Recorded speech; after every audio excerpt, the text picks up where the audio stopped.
Hey, Curtis, Oh, hey, Oz. you got a movie?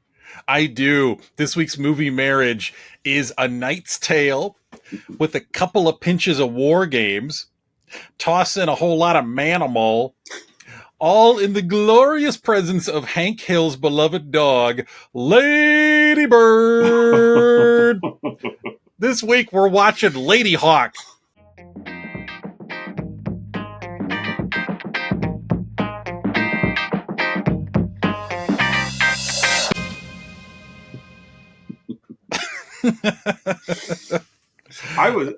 Early on in this film, I was like, I wonder if like Aladdin is going to get thrown into this movie marriage.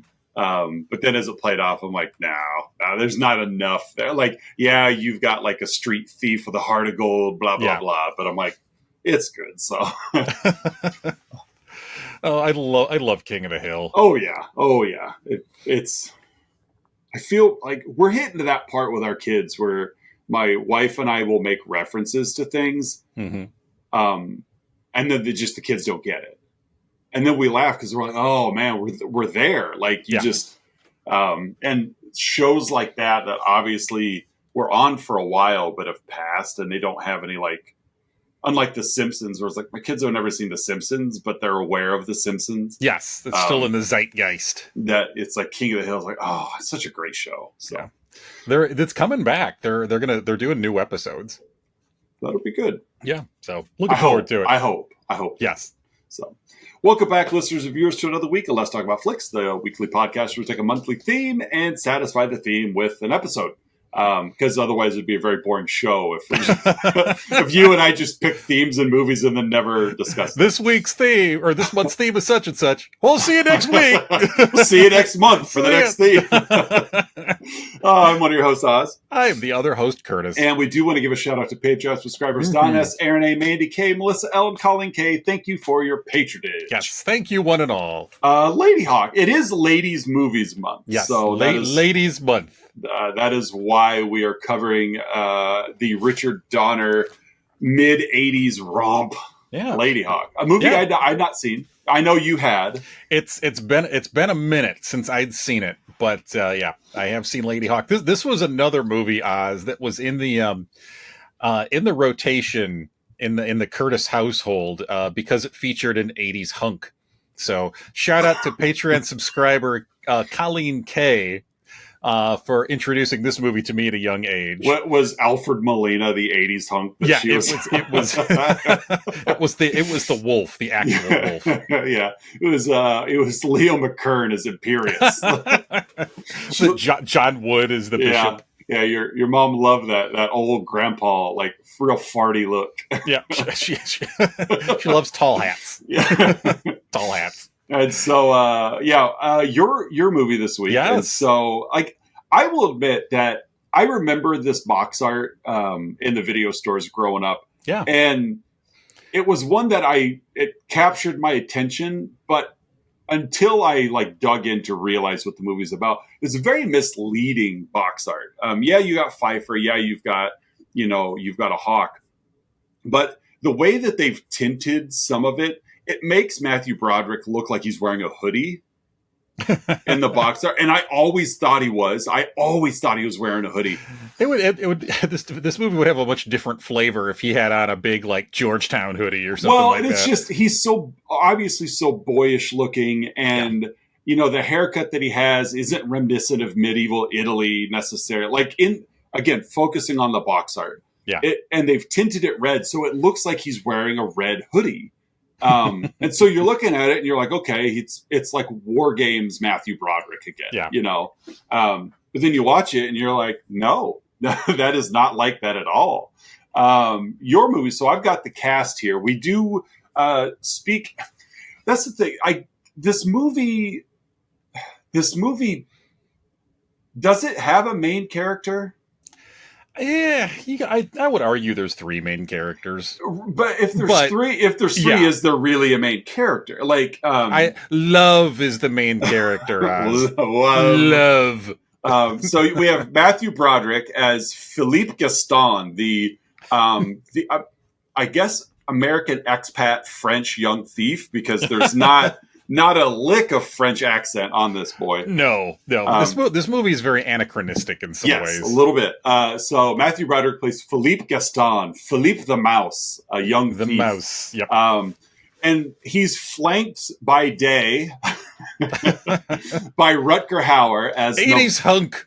Rutger Hauer as Navarre, the former captain of the guard, who is being hunted by the bishop for reasons that you will talk about. And he shares his evenings, not in that way, with Michelle Pfeiffer as Isabeau. That's a dumb name.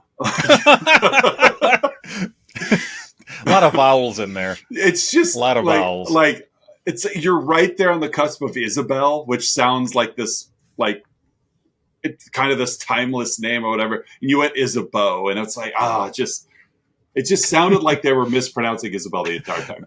Maybe the screenwriter had a cold or something the day they were doing the read through, and he wrote it wrong. Isabel. And the screenwriter had a cold, so he wrote it incorrectly. So he wrote it wrong. Yes, that's how it works. Is that supposed to be Isabel? I had a cold.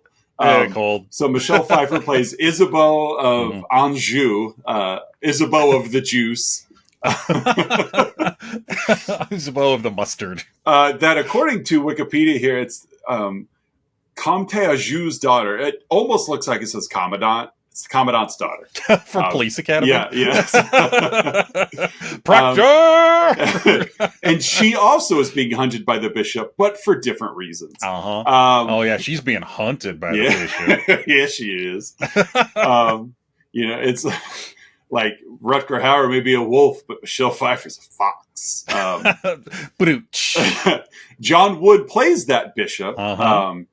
He's obsessed with, again, I don't want to get into the plot of what you're going to be discovering.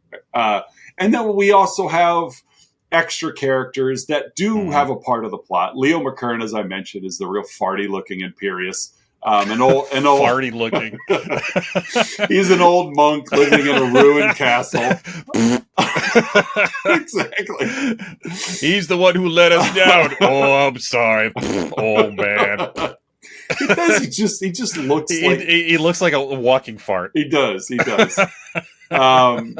got Captain Marquardt, played by Ken Hutchinson, who is the current captain of the guard. Alfred Molina makes an appearance. Yeah. In a spot that if you didn't know it was Alfred Molina, you may not recognize him as Alfred I probably Molina. wouldn't have known it was him. And that's pretty much it. You got a couple of guards and whatever, a bunch of soldiers, and that's it. So that's the cast of this movie. Take us back. I feel like I need to play some harpsichord music here too. Ring. Although it wouldn't fit this movie at all because if the harpsichord was plugged into a synthesizer. Yeah, one other member of the character list is the Alan Parsons. Is the Casio keyboard? Yeah, it's the Alan Parsons score, which cracks me up because it is attributed to it was like the Philadelphia Philharmonic Orchestra or something like that. I'm like, look, it's Alan Parsons at a keyboard. Yeah. You need an orchestra to make the keyboard music. Well, I mean, let's just call it out right here before we dive too far in. This movie, as I was reading up on it, reading user comments, reading, just like other summaries, IMDb, Wikipedia. This movie is infamous for its score. I didn't think it was awful. Me either. I mean, it's the most prominent during the opening credits. Yes, it is a very long opening credit sequence, and it is very synthy. To be fair, a pretty cool. Like, knowing that this is all filmed, they did a great job because obviously there's no digital stuff, But to line up the sun and the moon the way they did, like, I don't blame them for taking time on this opening credits because. They actually waited for an eclipse to film it. But it's like I was watching little things like where it would cut through like the lettering and like, did you get all of it? But there'd be times where like most of the moon is showing with a sliver of sun. Like they did it like, hey, you guys worked hard on that. Good. Take your time. Like, yeah, go for it. I don't care. James Bond does it. Yeah, so I didn't think the score was that I bad. really did. I didn't I'm mind not it saying either. I'm not saying it's Oscar worthy, and No. I'm not going to be humming it as I'm mowing the lawn or anything. But like, I didn't think it was that bad. Lay off the Ladyhawke score, haters. I did not find it taking away from the film. No, especially for reasons kind of like we'll get to. Of you've got a French thief with no French accent. This is sitting in Italy with no Italian accents. Like everybody in this movie is a foreigner, but so it's like, okay, if you're gonna place it in a medieval location and you're not gonna tune into some of the other location specific things like accents, then who cares if it's got a synth score? Like this movie could have been set in Brooklyn. Hey, hey, it's the mouse. Why don't you go get me a pastrami sandwich? Got those like leather page boy caps on. Bada bing, bada boom. Hey, it's a wolf. Oh, now I'm dead. They're just right on top of taxis instead of giant horses. Oh, my head's in a bear trap. Hickory dickory dock. So yeah, we started the plot with again the long credits with the synth score over the top of it, which again I think we both agreed isn't awful. No, I didn't mind it at all. Whatever. I mean, it's a product of its time too. You gotta take that into consideration. And I was reading someplace that like I guess somebody confronted the composer about or Alan Parsons about it, and he's like, well, I mean, there weren't exactly like stringed like orchestras at the time of in the 1200s either. Right. Yeah. This is what, like 60 years, 30 years after the plague. Something like that. I read that somewhere in there that the setting of this is like less than a century from the bubonic plague. Post-plague. So the first to go are the musicians. Yeah, they're always the first to die, the musicians. They're the ones at all the parties. Yeah. Blow it, tooting their horns and everything, spreading germs. Right. Spit valves. We know those band kids are. You're filthy. We love you, but you're filthy. Plague-infested trumpeters. So the guards are pulling criminals out. We're at the bishop's castle. The guards are pulling criminals out for public hangings to set an example because that's what they did. Mm-hmm. And they want Philippe the mouse, but he's already escaped through the sewers. So the guards go after him. There's a lot of Philippe kind of talking to God in this, where it's just like that comes up later. Yeah, it's just him on camera, and he's talking to God. He's asking God for favors. So we get some of that at the beginning. Captain Marquet tells the Bishop of Aquila that the prisoner escaped, and of course the bishop is unhappy, so they dispatch the soldiers to go look for him. Because nobody escapes Aquila. No, nobody gets out of Aquila. It's Italian for Alcatraz. It is. Old Italy. Yeah, it's for Rikers. Yeah. Walla Walla. So, he makes his escape. He's going across the countryside. He ends up at kind of an inn bar. And for some reason, he kind of makes himself known, like, yeah, I escaped from Aquila. And of course, Marquet and his men are there and are like, yep, we're just here waiting for you. They're all in cloaks. Yeah. It's a real busy season for that cobblestone dry. It's everything in this movie. It also falls victim of like easy cartography of like there's only 3 roads in the entire everything. It's got the it's got the like Mad Max Fury Road approach to like road building. Yeah, like it's just one road. Like last week with 3 Men and a Little Lady. Yeah. There's only one road in England. So it must be a European thing.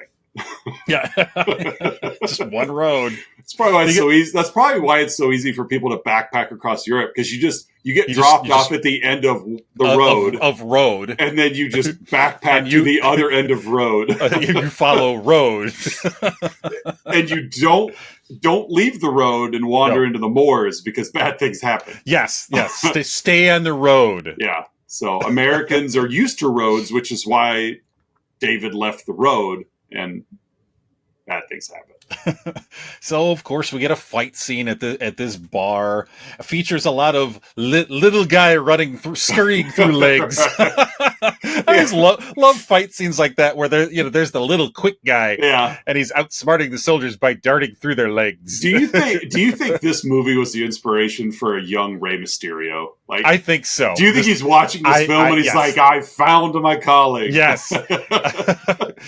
This was where Rey Mysterio's story started. And Rey Mysterio, he's around 50 now, so this would have been right in his wheelhouse. So he would have been around 10 when this movie came out. So he's watching Ladyhawke, eating his little popcorn, and he's just like, Mama. I know what I want to be. I want to be a mouse. Yep.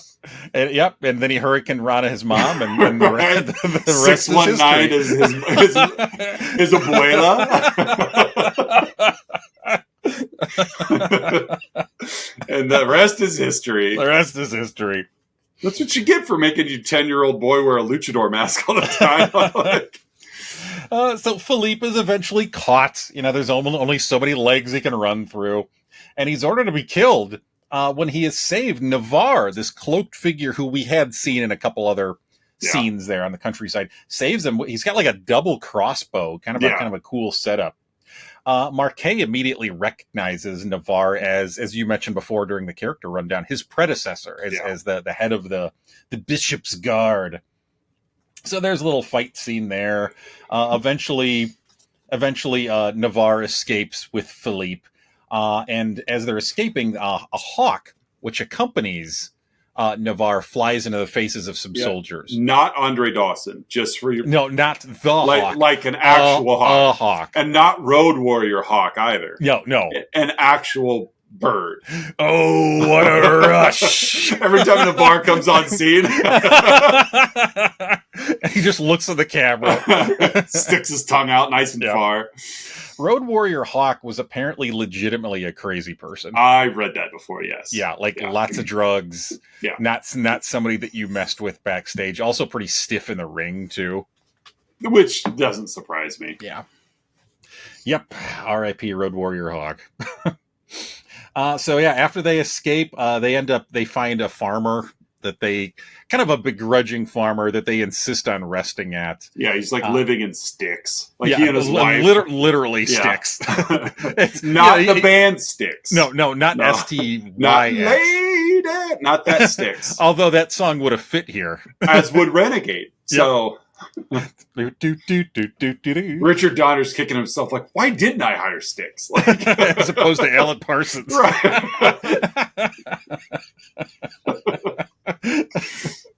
Or Andre Dawson.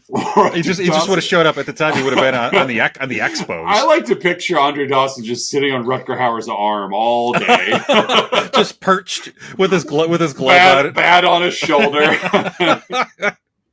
Oh, before his knees gave out and he signed with the Cubs so that he could get away from artificial turf. That's true. It would have had to have been Expos Andre Dawson. At the time it would have been Expos Andre Dawson. Yeah.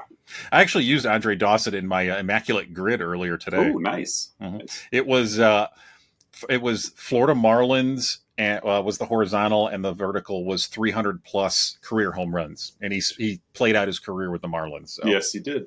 Mm-hmm. We have a player on our on my son's baseball team named after Andre Dawson, and his younger brother is named after Joe Madden. So Madden and Hawk. Yeah, yeah. Joe and Hawk. No, but Hawk and Animal. Yeah, but not from Road Warriors, just from the Muppets. Right? Yes. They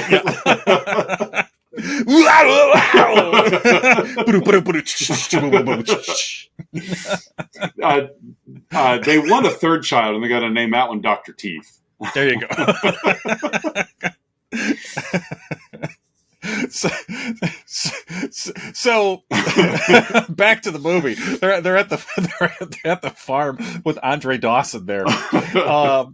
While collecting firewood and debating on leaving, Philippe is attacked by the farmer, but he's saved by a black wolf. It's night has fallen there. Right. And this black wolf kills the farmer. Yeah. Bites him right in the neck, like spills his jugular. As a wolf would do. Yeah. Philippe is looking for Navarre, but he can't find him anywhere. While he's arming Navarre's crossbow to shoot the wolf because he's terrified. Yeah. He literally just watched a wolf kill a man. Isabeau makes her first appearance and just kind of puts her hand on his shoulder and stops him from killing the wolf. And instead, she goes outside and pets it, much to Philippe's amazement. Imagine being this whole movie. Philippe is kind of the audience stand-in. Oh, easily, yeah. Imagine watching a man get killed by this like wild wolf, and then moments later, a woman goes out and pets it.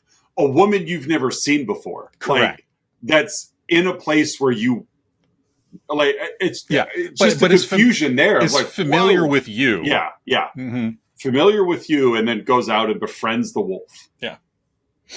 The next day, Philippe tells Navarre of what happened, including this woman who just showed up there.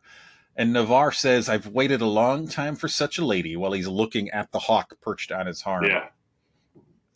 Back at the bishop's castle, Marquet tells the bishop he failed to catch Gaston the mouse. And of Navarre's return, the bishop threatens Marquis with death if Andre Dawson is harmed. That's right. And calls for the wolf hunter Cesar, played by, as you mentioned before, Alfred Molina. Yes, Doc. Yeah, played by Doc. Played by the man covered in spiders in Raiders of the Lost Ark. Yeah, him. Mm-hmm. Navarre tells Bring me the man covered in spiders from Raiders of the man covered in spiders from Raiders of the Lost Ark. Post haste. What? Andre who? Like, nobody's aware of the cultural references in the cast except for the bishop. The bishop, he's with it. Again, this movie is anachronistic, so it all makes sense. You just leave your disbelief at the door.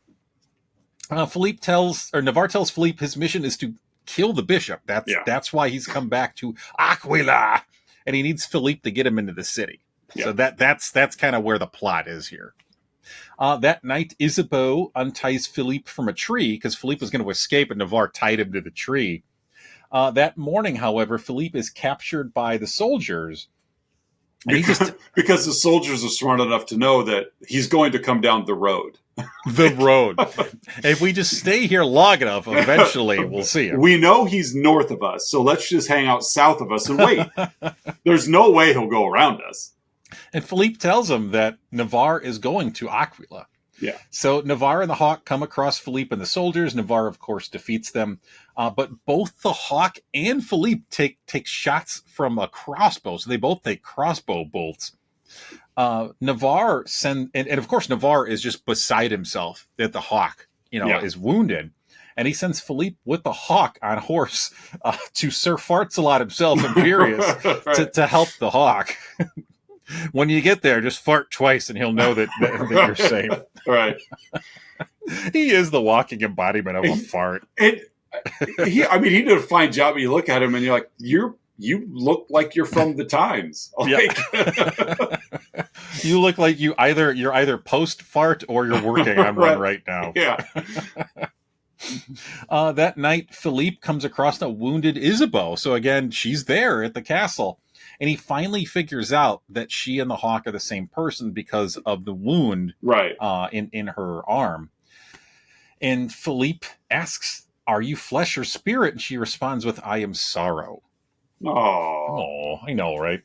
And we see the wolf is just howls as Imperious removes the crossbow bolt, very painfully from Isabeau. I think it's funny. I even thought this as I was watching, like you got Rutger Hauer and Michelle Pfeiffer, and they're obviously in love and as their characters in this movie, but yet it's Imperious Thagassi's like the only one like getting any, as he's like, excuse me, Isabeau, I need to place my hand right here to get enough leverage to yank this bolt out. It's like, he's just right on your breast. Totally feeling her up. Yeah. Like, you're going to need to strip completely down for me to, to take this out. But it's just my arm. It's okay. I'm a man of the cloth. As the cloth flaps up as he passes gas. Yeah. His robe does have, like, he's got one of those, what they call it. No, it doesn't matter, but yeah. This is going to hurt me more than you. All right, now I'm ready to start.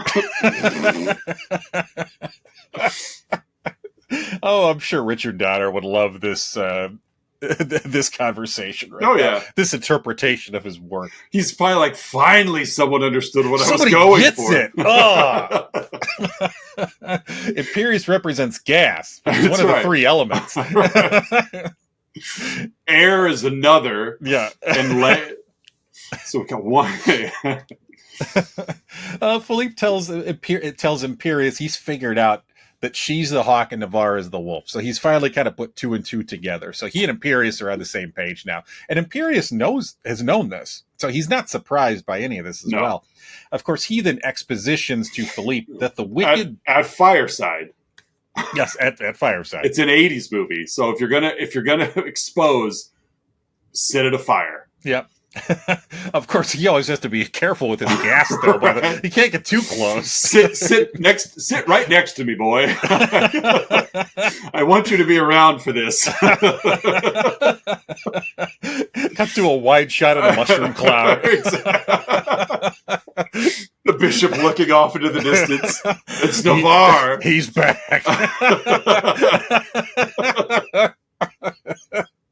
So Imperious Fireside, the gaseous man himself, Imperious expositions that the wicked bishop is possessed with and wants Isabeau, but she did not reciprocate his actions and feelings. So again, that's what's driving the bishop's actions here. Right.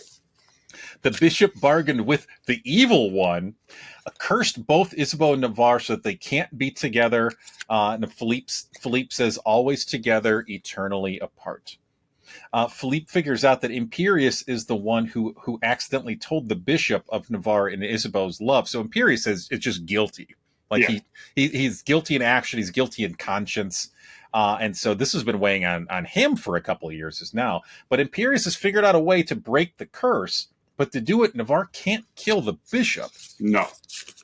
So, of course, soldiers arrive at Imperious's because it's on the one road. Yes. And they break in and chase Philippe and Isabeau to a tower.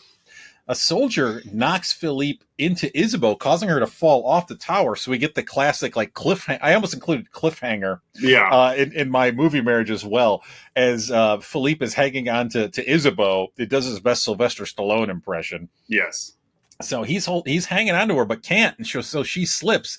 Fortunately, though, dawn breaks. And as she is falling, she transforms into Andre Dawson and flies safely away. That sun was like, whoa, I got to get moving. Real quick day breaks in this one. Yes. Of course, then, as a soldier is about to kill Philippe, Navarre appears the first time here and shoots him with his crossbow. Right. Fortunately, the wolf was close to that crossbow. Thankfully, I thought that too. I'm like, whew. It cuts to the wolf just with its paws on the crossbow. He's just holding it in his mouth. It's a half Rutger Hauer, half. It's like a dog with human arms. I just had the mental image of the dog with Rutger Hauer's arms. And that's it, just his front arms. Just a blonde hair on top. Isabeau. Later, Imperious tells Navarre that both he and Isabeau must confront the bishop in the flesh. They both must be there in the flesh to break the curse. And that in 3 days, there will be a day without a night and a night without a day. Philippe surmises that Navarre... in your version, did you see where it cut to the bishop's quarters as he's listening to Otis Day and the Knights, which I thought was a real fun play? There'll be a day without a night without the day and a day without the nights. Cut to Otis Day and the Knights from Animal House. Specifically from Animal House. Yeah. And then the bishop asked, "Can we dance with your dates?" Exactly. Of course. Yeah.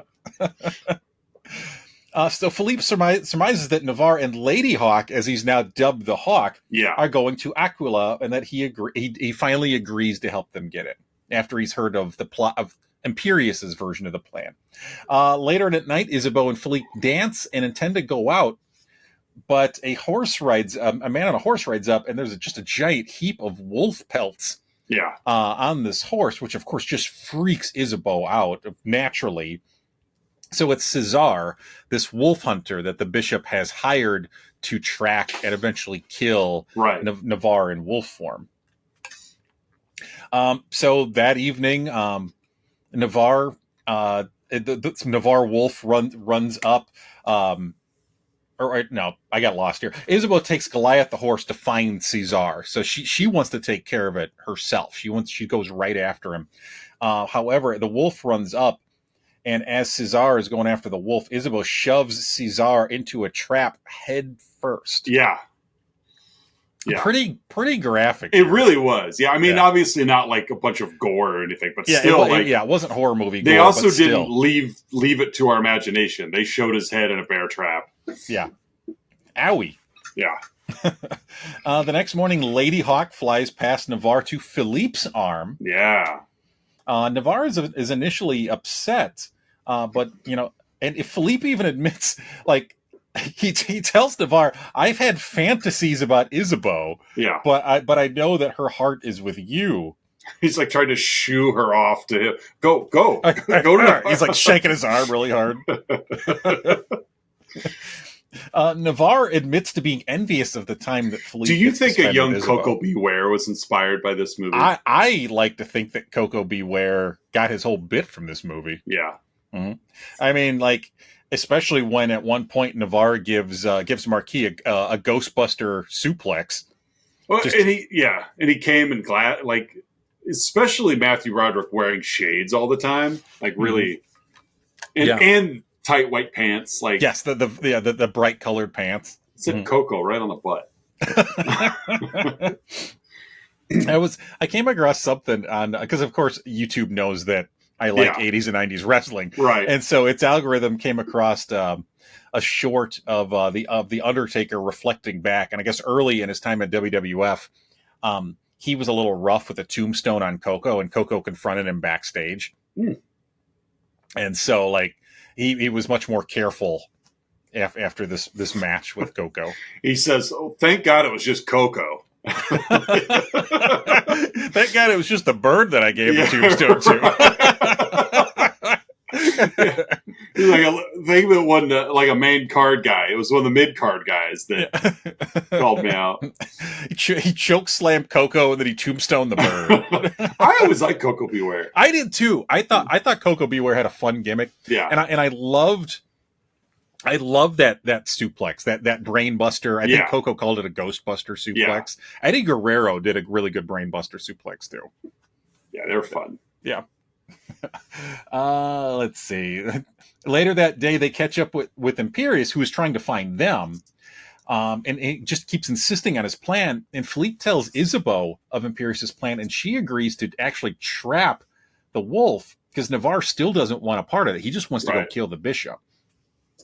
So after setting the trap, however, the wolf falls through ice on this pond that they had came across, and there's a really intense scene of them saving the wolf. Like Philippe dives in, and Isabeau almost falls in, and like Imperius has to like use the power of farts to pull him out. So they all barely survive. Yeah. The next morning, there's a very touching ethereal sequence as dawn breaks, and they kind of, just for a moment, are with each other in human form as they kind of watch the others transform. Really, I find that a very touching, kind of sad sequence there. They just went at it. Like, just 3 seconds of bliss. And then it was weird because it was like Michelle Pfeiffer had wings and dog had human arms again. Just the human arms. It was just her head on a hawk and his arms on a wolf. Michelle Pfeiffer's going to lay a hairy egg later. So, he transforms back. They told Navarre that they lost his sword in the ice. His sword, like that's his family sword. It's destined to kill the bishop and all this. Really not conducive for fighting. Like it is. Like it's a very large sword. A very large sword, and he's not built like Conan. So. No. More like Conan O'Brien. He was doing the string dance at one point. He was doing the string dance and cut it with the giant sword. That's what he used it. Andy was there and all too. Oh God! Let's see. That night, Imperius and Isabeau enter Aquila on Imperius's on his coach with a caged wolf offering it as a pelt.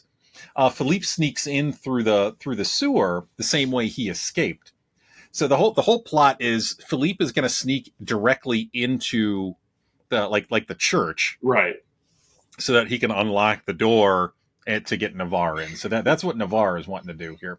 So the next morning, Navarre's man is supposed to hawk, and Navarre tells Imperius, like, if I don't succeed, when you hear the church bell toll, I want you to kill Ladyhawke. Yeah. Interesting plan, which also might come up later. Just kill Isabeau. Yeah. Just because, I mean, if she can't be with me, I imagine she wouldn't have a purpose for living other than to be with me and my wolf arms. There's no one else she should be with but me. Yep, he makes that decision for her, which... Yeah, I think that decision that might be made again. Like, attempted to. Yeah. That's probably going to come up again. Fair enough. Yeah. So Navarre rides directly up to his former troops. So he just rides up to him. He demands that they let him pass. He disarms one, and then they let him go. Right. Like the one guy that they're supposed to be hunting for. Like well, I guess he was our boss at all. Yeah. Hey guys, guess who's back? Well, he disarmed Kevin, so right. Let him go. So in the cathedral, Philippe unlocks the door just in time to allow Navarre to ride in on his big horse Goliath. Marquis and Navarre duel on horses in the middle of this giant cathedral. Kind of a cool setting for that kind of like a horse, right? Like a horse duel there. And after being knocked off his horse, Marquis he throws his helmet at Navarre, misses, and he must have an arm like Andre the Giant, and toss that helmet all the way up, and it goes through the skylight. He really missed. Yeah. Exposing the sun. However, that whole, as Navarre sees it, there's an eclipse happening. So the night without a day, day without a night. As Navarre, as he continues to fight Marquet, it's taken longer than he expected. And so this bell starts tolling. And so he realizes, I told Imperius to kill Ladyhawke if the bell tolls. Yeah, because he takes out the first guy that tried to set the bells off.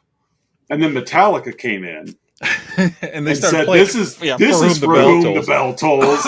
And Lars got just railing on that rope. Yep. Time marches on. Yeah. Like then Metallica's One starts playing in the background. Like it was a really cool scene. Alan Parsons just got kicked out of the booth. Yep. It just no more synthesizer here. Metallica's on scene. I do play the whole Ride the Lightning album. Yep, the entire one. He turns to the bishop and yells, "You're the master of puppets." Philippe throws Navarre his sword. It wasn't lost after all. But again, they all think Isabeau's already dead. Where's Philippe had that giant sword? It just dawned on me. Mm-hmm. Did he clearly had to have had it on him as he swam back up through. No. Just no. Actually, I think Imperius, I don't know if he ran out. Somehow it was tied under the wagon. I remember that. That's right. Never mind. Okay. I can't remember if Philippe ran out and got it or Imperius brought it in. Philippe ran and got it because he dove underneath it. He's almost that's right. I'd forgotten that. Thank you. Because I was like, he did not swim back through the channels with that giant 5-foot long sword, doubling his weight in sword. So, this fight continues, and Navarre's just lost it. He doesn't have a reason to hold back at this point because he thinks Isabeau's dead.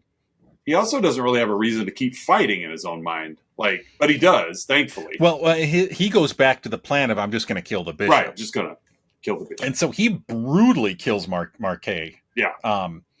The bishop then tells Navarre, well, if you kill me, the curse is going to go on. But again, he already thinks Isabeau's dead. Do you think Scorpion from Mortal Kombat was inspired by this kill scene? How many other? So Rey Mysterio was inspired by this. Coco Beware was inspired by this. Scorpion was inspired by this. Big Phil. It's got legs. So Navarre's about to kill the bishop, and then Isabeau enters and yells Navarre's name, stopping him. Imperius then enters and whispers to Philippe the curse is broken because they're both there in the flesh confronting the bishop. So the curse is broken. As Isabeau walks away, the bishop charges at her with a spear, which again, kind of similar to Navarre. If I can't have her, nobody will. Navarre then turns and chucks this gigantic sword through the bishop. It's the only reason the sword is in the movie. He doesn't use it. Like he has a fighting sword that he uses for all the other fights. Yeah. Doesn't use this sword except to kill the bishop. So, Bishop's dead. Navarre and Isabeau kiss, cry tears of joy. Navarre thanks Imperius and Philippe. Isabeau calls Philippe the best friend they could ever have. They start making out.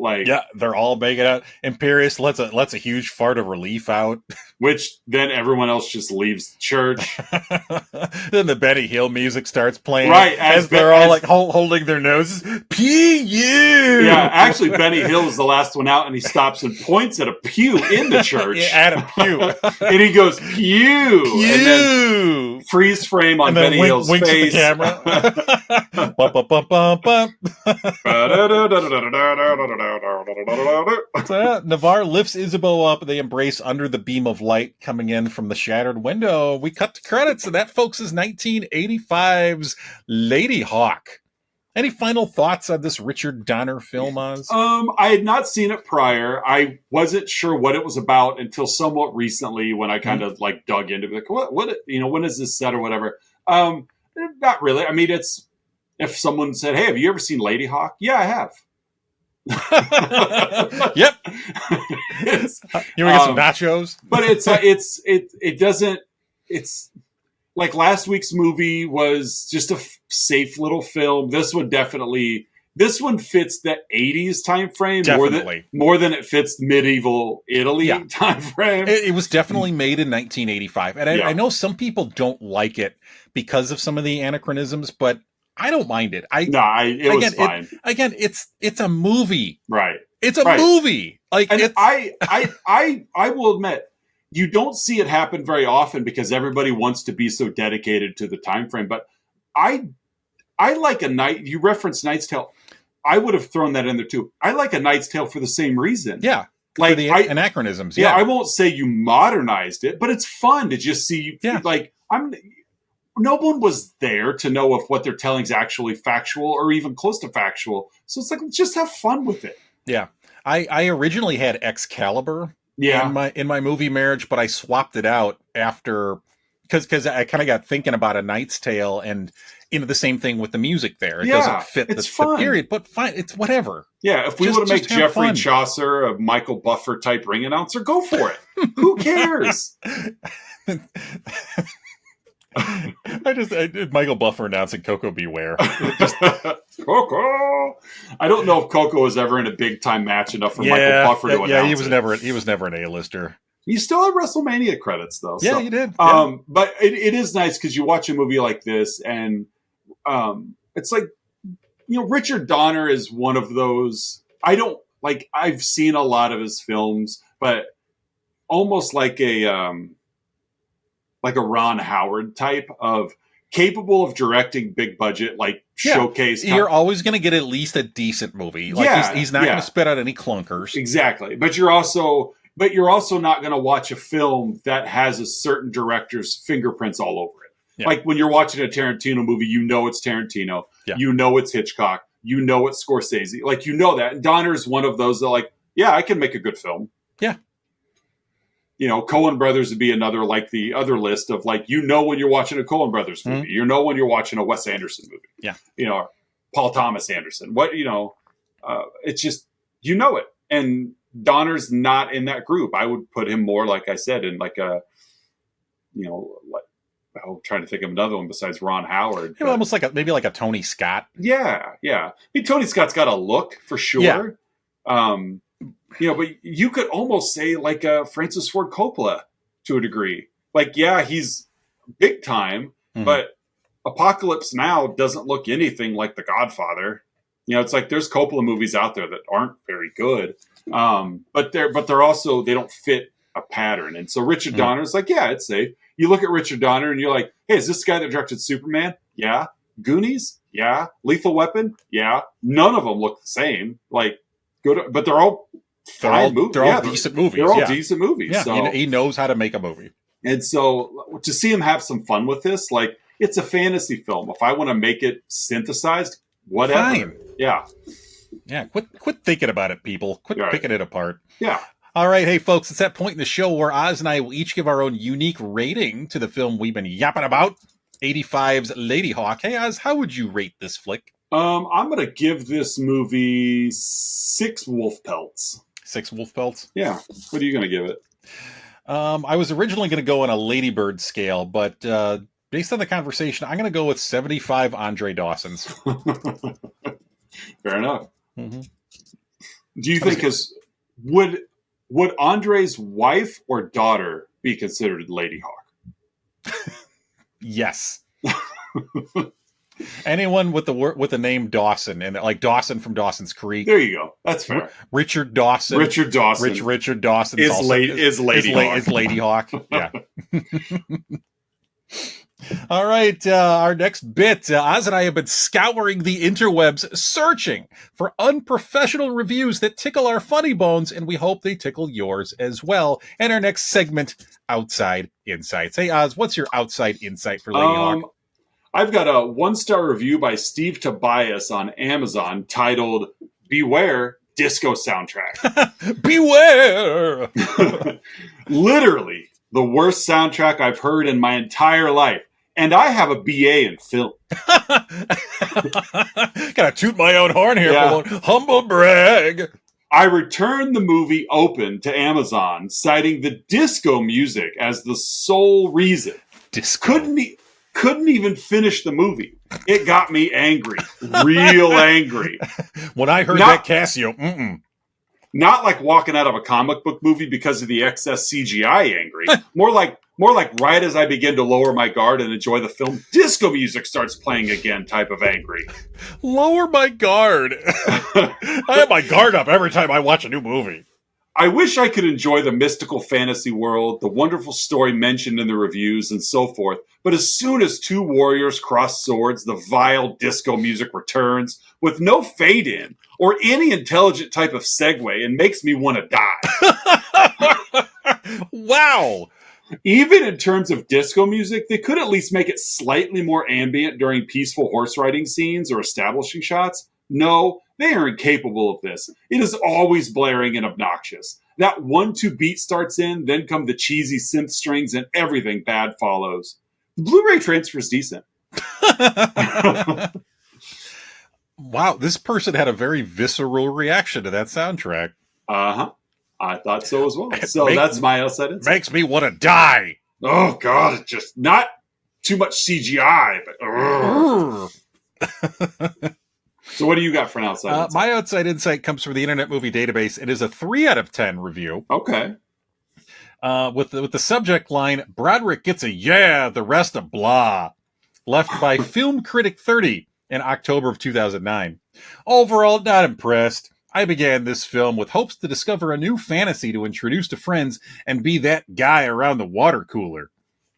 Ladyhawke is not that film. Ugh. The acting is below par, the soundtrack is hilarious, and the story is as ramshackled as this disc. I can applaud Matthew Broderick for not forcing me to throw the disc out after the first hour. But other than that, it failed. Ladyhawke should be left in the darkest backlist of the local video store for years to come, only to be seen by some unsuspecting person hoping for the same quest I envisioned, but being disgusted again and again and again.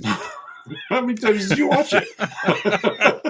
Well, at least 3 times. Well, actually, at least 4 times. Just discuss it again and again and again. Yeah, it's true.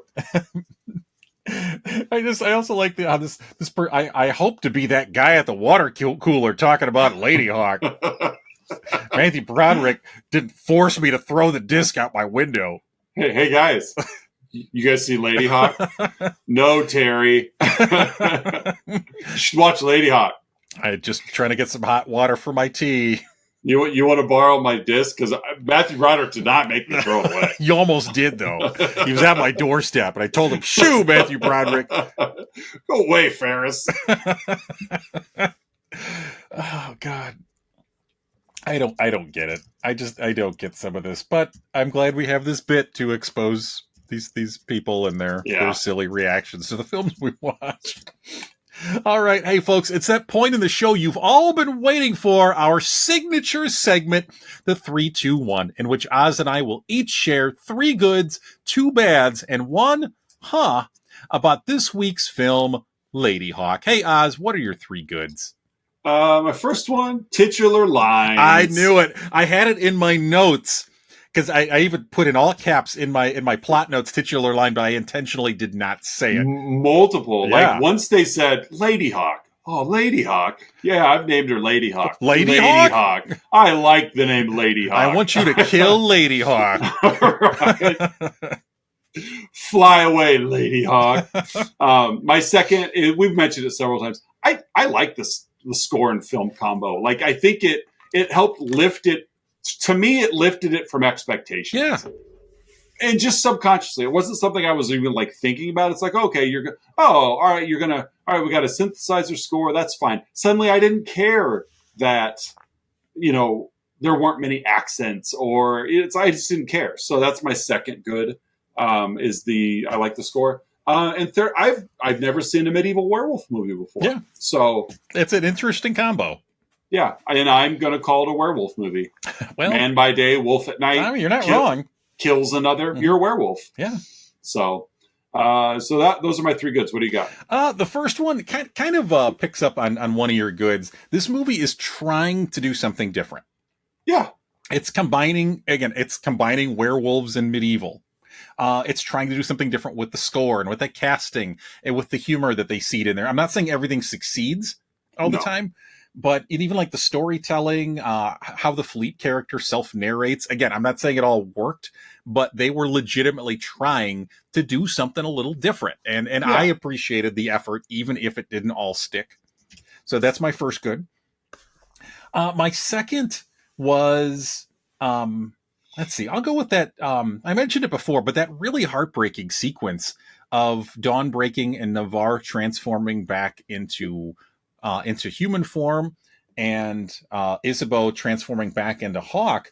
And I don't think I mentioned this earlier, but Philippe is watching this. He observes the whole thing, and again, he's the audience stand-in for the movie, and he's weeping for them, like he's crying. This is a beautifully sad moment between these two characters who can't be together, and that really finally sells Philippe on his desire to buy into the plan and commit to them and help. So that's my second good. And my last good, again, I mentioned it before, I'll mention it again.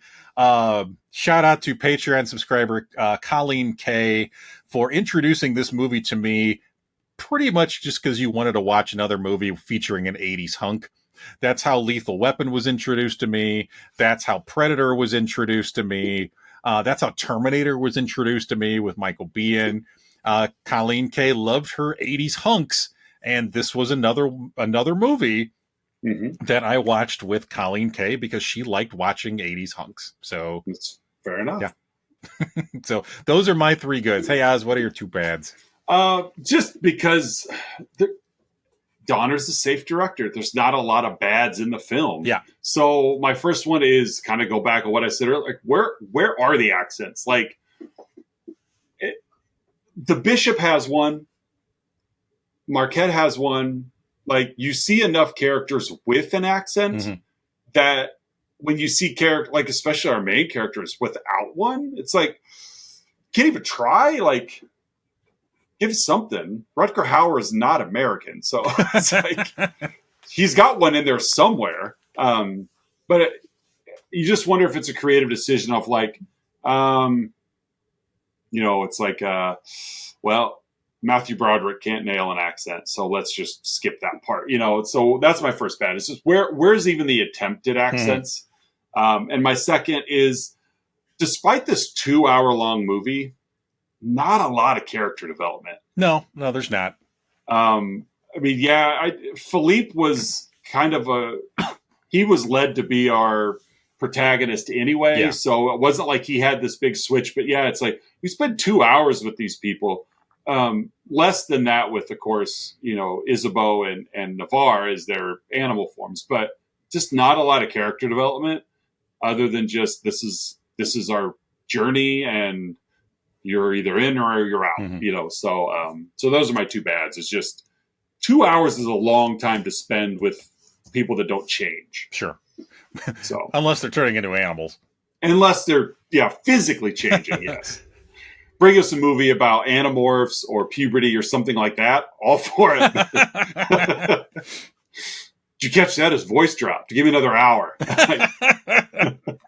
But no, that was my second bad. It's just character-wise, there was just nothing. Sure. Yeah, I can hear that. What do you got? I agree that even though this movie wasn't great, finding bads, just because, again, it's a Donner film, it's going to be a solid, professionally... Like, another possible good I had was that it's just a professionally made movie. Yeah, yeah. Again, attention was paid. Yes, Richard Donner knows how to make movies. And they're never going to be amazing, but they're always going to be solid. Oh, I forgot he did The Omen, too. So Not The Omen 2. That's a bad movie. He did The Omen also. Yes. Which was the fourth in The Omen. The Omen again. Yeah. The Omen Ragnarok. I forgot he did Scrooged. That's right. Again, another good solid movies. Yeah, The Omen, Superman, The Toy. That one's got some problems, but in 1982 it was fine. Yeah. That's that Richard Pryor. Yeah, Jackie Gleason. Yeah. The Goonies, Ladyhawke, Lethal Weapon, Scrooge, Lethal Weapon 2 and 3, Radio Flyer, Maverick, Conspiracy Theory. Did a Tales from the Crypt episode. Oh, he wrote one. He didn't, or produced one. But yeah, so he kind of knew when to hang it up. Yeah. So good for him. Yeah. So my first bad is that, and you kind of implied this as well. I'll take it in a slightly different direction. It's just the movie felt a little uneven. There were some tonal inconsistencies, and I think that kind of aligns with like the lack of character growth as well. And some of the chances they tried taking, again, some worked ish, some didn't, and so the movie just kind of felt a little uneven. And the other one is that the weather in this movie, sometimes there's snow on the ground. Sometimes it's just green grass everywhere. So I mean, how long is this road? Yeah, I was just gonna go there. This road must have some pretty big elevation changes in it as well. But like, what season is this? You know, it's all seasons. Yeah. I don't know. It looked like now it's winter. Now it's spring. That's true. Yeah. They fall through the ice, and nobody's ever like bundled up either. Yeah. The only fire you see is really when they're sitting around for exposition.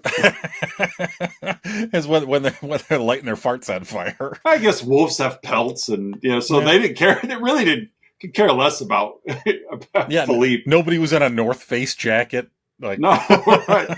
Would have been fine. Yeah. Even Columbia would have been all right. It would have been acceptable. Right. So those are my two bads. Hey guys, what's your I got two. Okay. Is Matthew Broderick's thing talking to himself in his movie roles? Like, was that his early thing? Sure. Talked to himself a lot in War Games as he's really like at the computer. Of course, Ferris Bueller pretty much bases this whole thing like on talking to himself. This movie, he talks to himself a lot. Like, just wonder, was that an early Matthew Broderick thing? Sure. Maybe it was part of his contract. You're going to have a lot more lines, but trust it. We don't trust you acting with others. So you're going to just talk to the void. Yeah. And my second is kind of, I touched on a couple times. Why are so many exposition scenes in 80s films set at fireside? Like they do it in Stand By Me, where they're all sitting around talking about the lard butt Hogan story. I feel like just about every Friday the 13th movie, they're sitting around a campfire, just sharing the narrative as what's happened previous. So I think Lost Boys didn't Lost Boys. Yeah, Lost Boys did it. You just feel that like, like obviously there's not a whole lot more to do at a fire but sit around and talk. So that must it's like, let's build a fire, set them around here and just let them talk. And because that's where this was. And it really stuck out because we really weren't sure what was going on in the movie until we met Imperius. We just knew that we've got a lady and we've got a man and they take animal forms at different times of the day. but like, and with Philippe being our audience eyes, we're probably an hour into the movie before we really get explained to us what's going on. Before the human fart enters. Yeah, exactly. He brought his own kindling, by the way. How are we going to get this fire started in this cold weather? No, I got you covered, Philippe. Yeah, and then he pulls out a Duraflame, which was weird. Yeah. Product placement of anything in this film, but Duraflame. But no, it just seemed to me like it stuck out like, oh, another 80s film where they're dropping exposition at a campfire. Yeah. Like, why not? So those are my Huns. What do you got?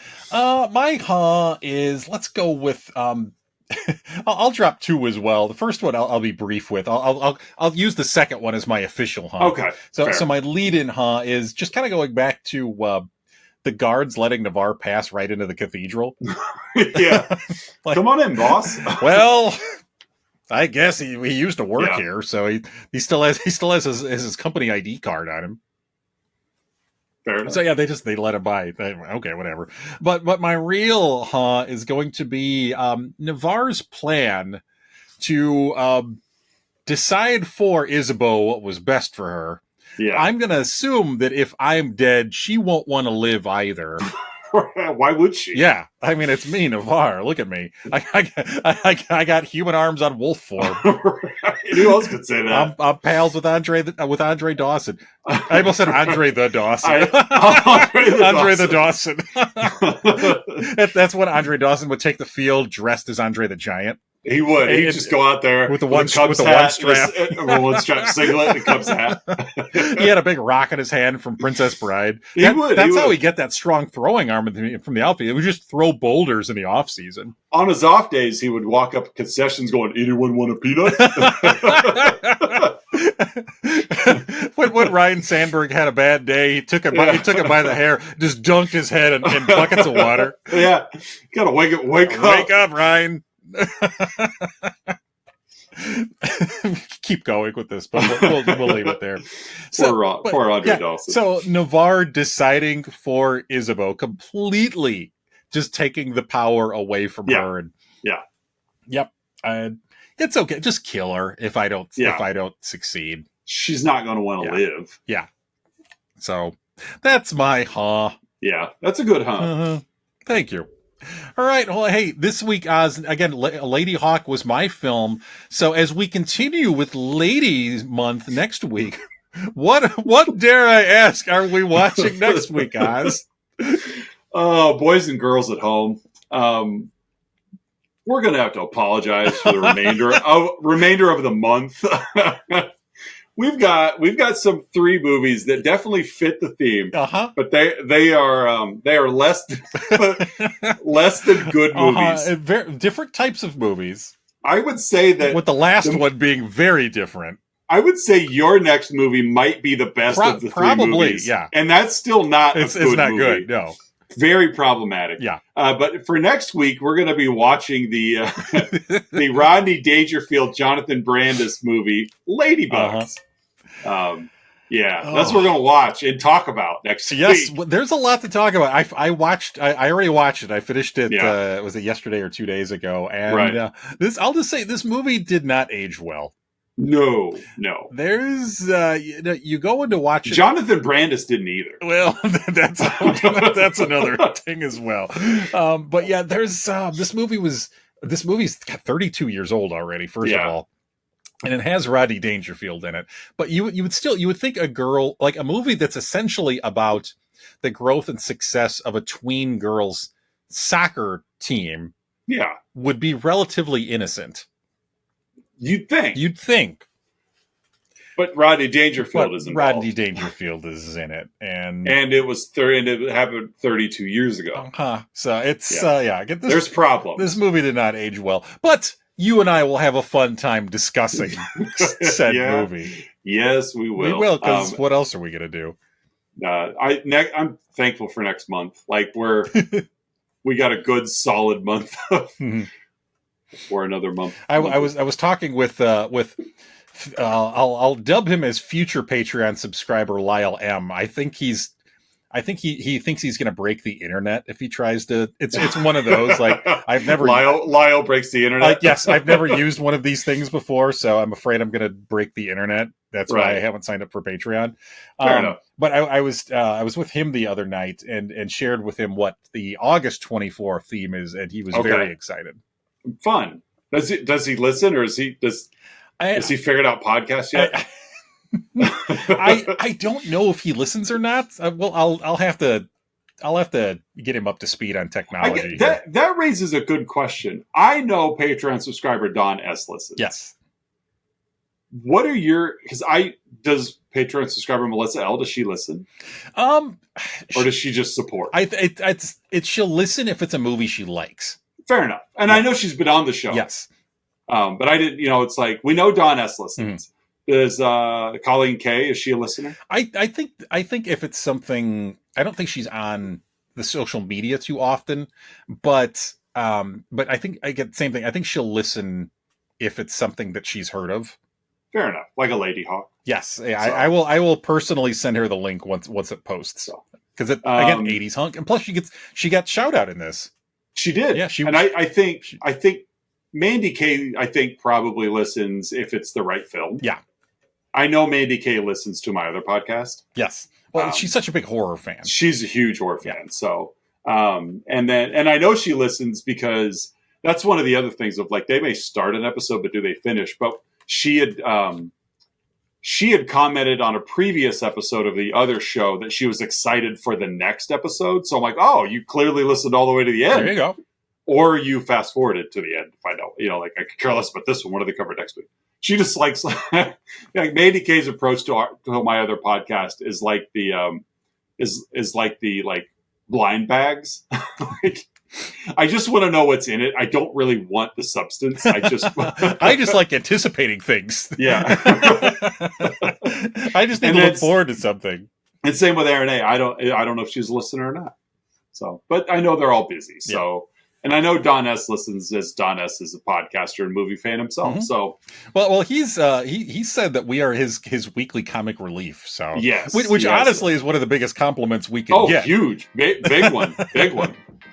So, but yeah, we will be back next week to cover Ladybugs. And boy, will we cover that movie. Mm-hmm. It's bad. But social media wise, you guys can find us on Facebook, Instagram, and Twitter. Patreon link down below. If you're a listener and you're like, hey, you know what? I want to be a better listener than most of their Patreon subscribers. Jump on in. We want to say your name. So there is access to back episodes on Patreon. We're getting close to having to record some more. Yeah. So, but yeah, definitely want to check those out. But other than that, ladies and gentlemen, thank you for showing up today, listening to us talk about the last good movie of the month. As we're going to have fun with these next three, we will. For sure. Bad movies, fun times. So, for Ladyhawke and another episode of Let's Talk About Flicks, I'm Oz. I'm Curtis. We'll see you guys next week with Ladybugs.